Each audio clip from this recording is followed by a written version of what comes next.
Guys, আপনি যদি safety মার্জিনে ট্রেড প্লেস করেন তাহলে কিন্তু আপনার ট্রেডটা প্রফিট হওয়ার চান্সটা অনেকটাই বেড়ে যায়। সো অলওয়েজ সেফটি মার্জিনে ট্রেড প্লেস করবেন এবং আমি আপনাদেরকে লাইভ দেখাবো যে সেফটি মার্জিনে ট্রেড প্লেস করলে কিভাবে প্রফিট করা যায়। সো গাইজ, সেফটি মার্জিনে কিভাবে ট্রেডটা প্লেস করবেন দেখেন, এখানে একটা রানিং ক্যান্ডেল কিন্তু চলতেছে এন্ড 30 সেকেন্ড বাকি আছে। সো মার্কেট একটু নিচে আসলে আমি উপর দিকে ট্রেডটা প্লেস করব। দেখেন অলরেডি কিন্তু উপরে ট্রেড প্লেস করে দিছি। এখন যদি এই মার্কেটটা আমার যদি রেড ক্যান্ডেল হয় এবং রেড ক্যান্ডেলটা যদি এই পর্যন্ত থাকে, তারপরও আমি কিন্তু প্রফিট পেয়ে যাবো এবং গ্রিন ক্যান্ডেল হলে অবশ্যই পাবো। এন্ড এই ট্রেডটা নেওয়ার পিছনে রিজনটা যদি দেখতে চান, দেখবেন যে এখানে কিন্তু বায়ার্স খুবই স্ট্রং আছে এন্ড দেখেন সুন্দর রিজেকশনও আছে প্রিভিয়াস ক্যান্ডেল গুলা দেখলে।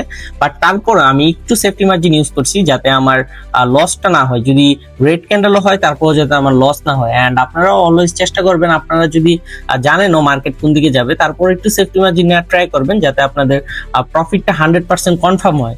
সো গাইস, ট্রেডটা কিন্তু আমি প্রফিট করে ফেলছি আর আমার নেটের কারণে একটু লেট দেখাইতেছে। এন্ড আমার টোটাল ব্যালেন্সটা দেখেন $3,800।